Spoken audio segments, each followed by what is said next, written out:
Hey, what's going on? This is Cara and Minette Cole on Tuesday BFRs. Um, so we got a special treat today for everybody that's tuning in. We are going to do a case study with one of Minette's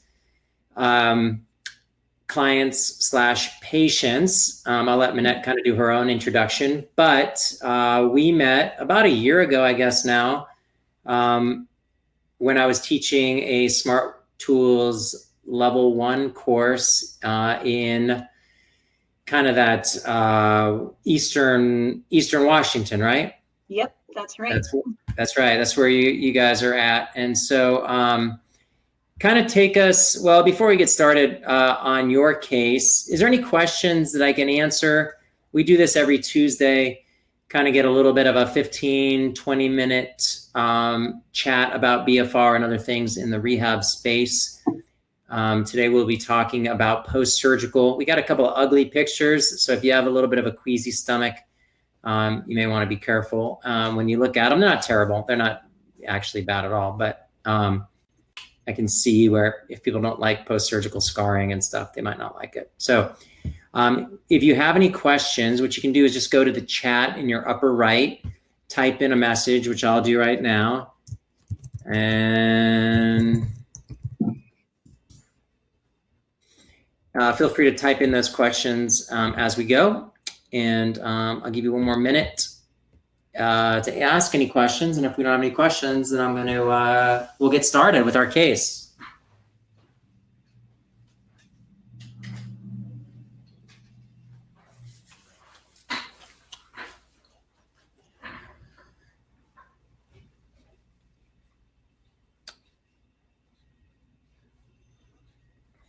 Hi, Pat. How are you?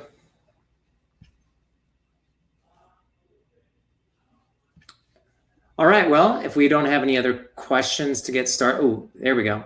Is there any research looking at whether BFR can be effectively be performed using marginally heavier loads and lower rep schemes where you train to concentric failure using lower cuff pressures?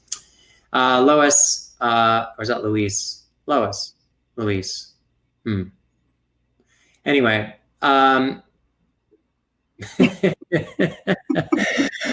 Sorry, Louis?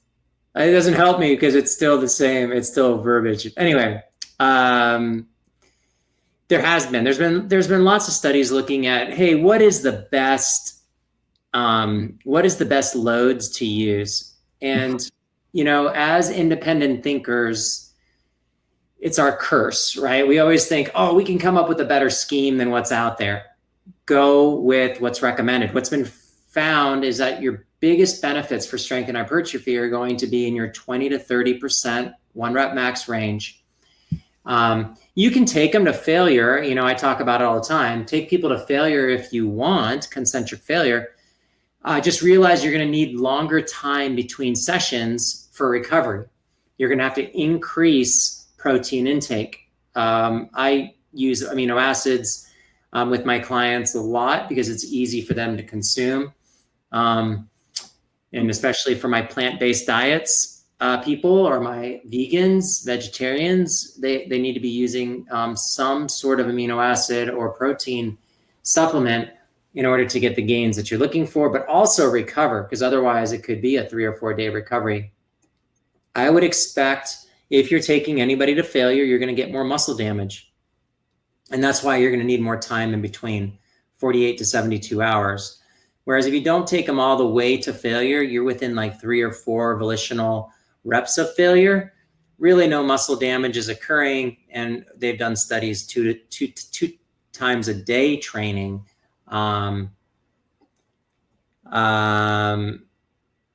So a primary question is about using lower rep schemes versus the 30 rep range, for example.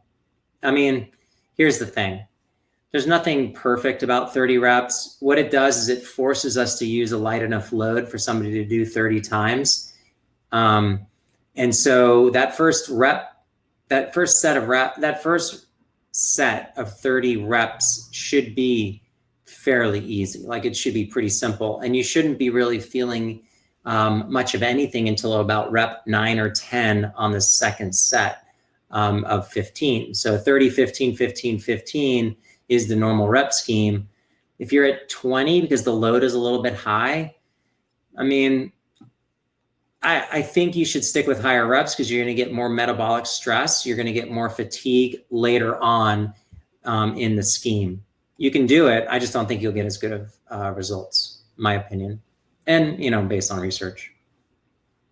Hopefully that helps. I am a believer that using higher pressures to a point, there's a give and take, but you know, your 40 to 50% limb occlusion pressure or arterial occlusion pressure in the upper extremity, 60 to 80% in the lower extremity is, you're going to get better benefits. Like it's just what I see in the clinic all the time. If you start using lower pressures, it's just, you're not going to get the fatigue. And if someone is feeling fatigue in the initial 30 reps, should the cuff pressure be dialed down? I wouldn't play with the pressure. I would play with the load. I would reduce the amount of load so that way you can get them to 30 reps. And if you're unsure, like if you do 30 reps and it's easy, and then you do the next 15 and it's easy, add a little bit of load. There's nothing that says that I can't add a little bit of load throughout that 30, 15, 15, 15 scheme. And we have to do that in rehab all the time because I don't have a 1 rep max on an injured shoulder. I don't have a 1 rep max on a bicipital tendonitis. I need to like play with the loads as we go. Get people tired. That's all that matters. Keep the pressures fairly consistent. It's easier just to have one variable, meaning I'm just playing around with pressures, than it is to have weight variable, pressure variable, rep variable. I mean, it gets to be too much to know if I'm gradually improving somebody over time. Just my take, my opinion. But let's see, Mike, have you found best protocol for BFR to improve cardiovascular and VO2? Sure. It depends how much time you have. If you want it to be super quick, like this person's been injured and now they're coming to me and I need to get them ready as soon as possible, then you're going to do a high intensity training programming. You're going to do like sprint work versus slow, steady state aerobic capacity that I do for deconditioned people. Because within about 3 weeks, you can see an increase in VO2, but you're going to have to stress them with like a cycling protocol, sprint protocol. And that doesn't necessarily mean the cuffs are on the whole time. That means that I sprint while I'm on the bike and then I put the cuffs on, which we would call intermittent BFR. The cuffs are inflated after the exercise during the rest period for 2 minutes. Then I deflate the cuffs for 2 minutes, then I put them back on the spin or the cycle. And you're going basically all out as much as you can. And you could do that probably 3 to 4 times a week. And so that would be when I need to get somebody's fit fast. Like I've got 2 or 3 weeks to get somebody's aerobic capacity up. If I have longer time period, I will use a walking protocol, lower extremity, or you could do it on spin bike too, or a cycle. Lower extremity, bilaterally cuffs, you're looking at 130 millimeters of mercury or 60 to 80% limb occlusion pressure. And they're gonna be cycling for something like 20 minutes. Measure their heart rate, get them to about 35% heart rate reserve. Or if you have a VO2 measurement, then you're going to be looking at about 40% VO2 max, 40% of their VO2 max. And you're just going to do a consistent steady state training. So hopefully that helps. I know. I got to get level 2 finished because all this stuff is in level 2. But, you know, I practice full time all day, every day, plus all the other stuff. So I got to get it out there. I think I'm going to do a virtual level 2 mid to late August. I think that's my goal. Because right now with COVID, we can't go into a gym and do live training. So I think there's enough people that would be interested as if we did it virtual. It's not as powerful as I would like, but Anyway. Okay. Any other questions before I get started with Minette? Okay, Minette, do me a favor. Give a little intro on top of like who you work with, where you're working right now, all those things. And we're gonna share the screen, and I'll show some pictures of your client. Okay. Okay. Awesome. So my name is Minette Cole. I'm a physical therapist. I graduated about 5 years ago, and so been practicing since then. I was working in an outpatient clinic full-time, and recently decided to start my own practice and work with fitness athletes. So like Ed said, we met about a year ago, and I've been really taking a deep dive on BFR because it works for many people. Although in this area, I feel like people are very hesitant to take on very innovative interventions.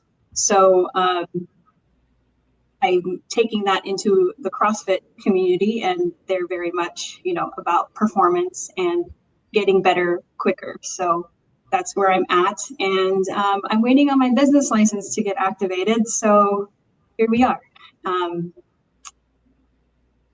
Is that enough? Yeah, that's great. Okay. Yeah, that's awesome. Okay, so I'm gonna take everybody to the little mini PowerPoint presentation. Why don't you give us some background on what we're seeing here?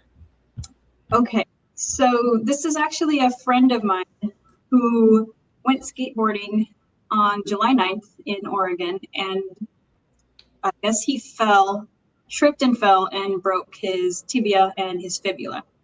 So they drove back from Oregon, and they planned to do an ORIF and also some tendon repairs the Friday following his fall. But because the leg was so swollen after, I think, a few days of follow-up, they delayed it to the 24th.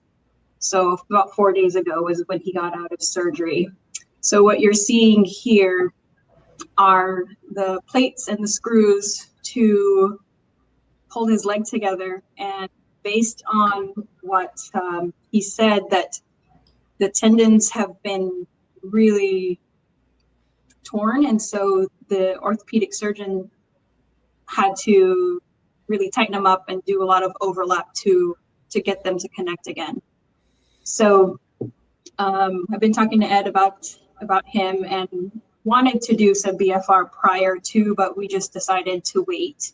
And my thought was to do some indirect treatment and focus on upper extremity and the unaffected side. So now he's post-op, and he's got some pretty large incisions medially and laterally to his ankle. Okay, I'm going to show these. So if you don't want to see these, then yeah, just close your eyes, or I don't know, turn off your screen for a second. They're not terrible, but I just want to be sensitive. So here you can see the medial incision, and then I'll show the lateral incision here in a second. Okay, so this was today. I got these from him today, and I had to ask, if he's on.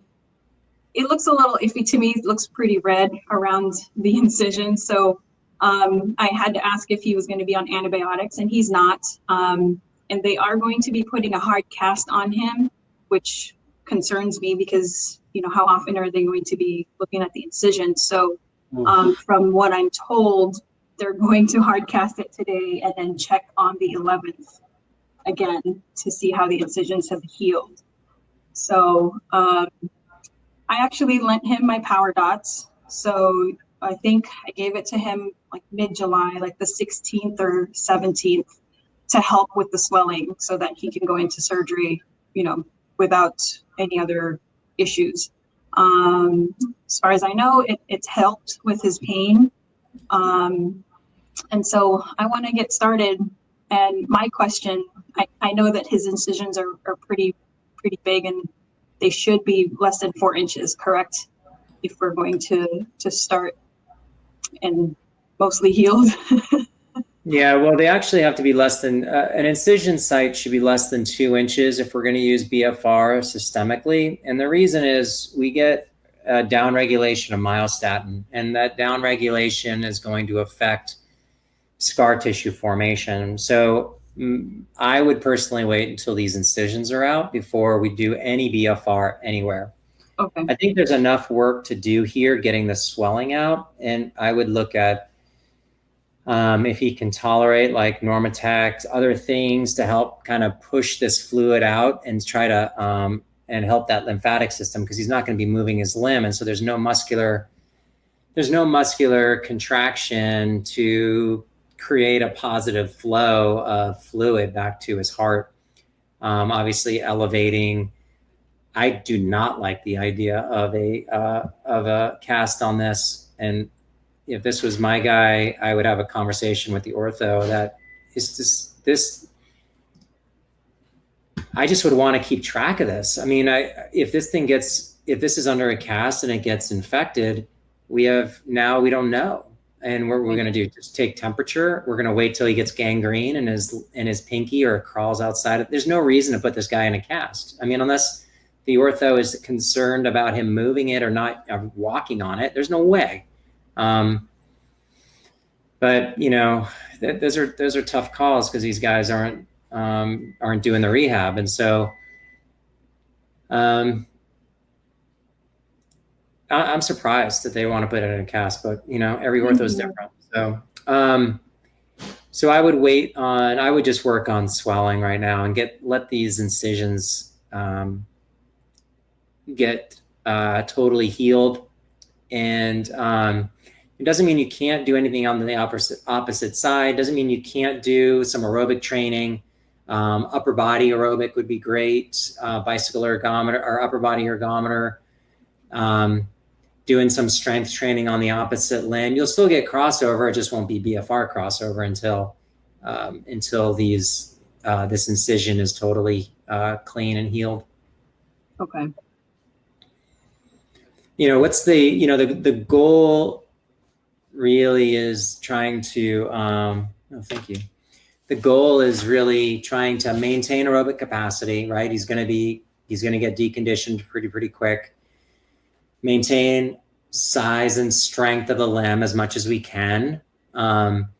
Unfortunately, atrophy occurs within about 5 days, up to, as early as 5 days, and can be at 10 days. And so, it's going to be a bit of a battle. I mean, trying to work this all back is, what's the anticipated time before he weight bears? Yeah, we don't even know at this point. Mm-hmm. So I think that the course of action is, let's get the swelling out. Let's do some crossover effect. Let's do some without BFR. Let's do some upper body ergometer. Let's break a sweat. Let's do things so psychologically he's engaged. I would even do some things as simple as toe curling and just getting that foot to, not movement, obviously, but toe movements and things, just just getting him on reps and sets just to feel like he's engaged in the whole process right now, in my opinion, would be good, because it's the most that you can do right now. Mm-hmm. Okay. Thank you for that. Yeah, of course. Any questions from anybody else, or any comments, anything that I'm overlooking, anybody want to contribute? Any thoughts for Minette?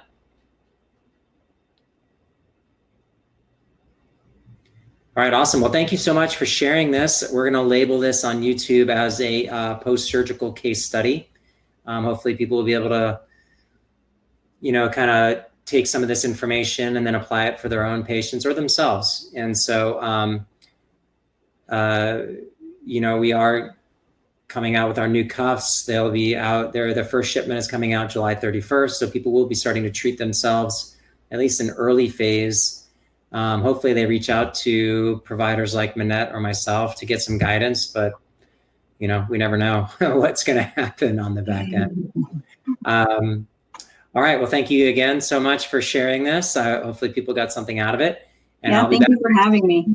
Of course. And I'll be back next Tuesday, and we'll present something else about what's interesting in the world of BFR. So I'm going to stop sharing.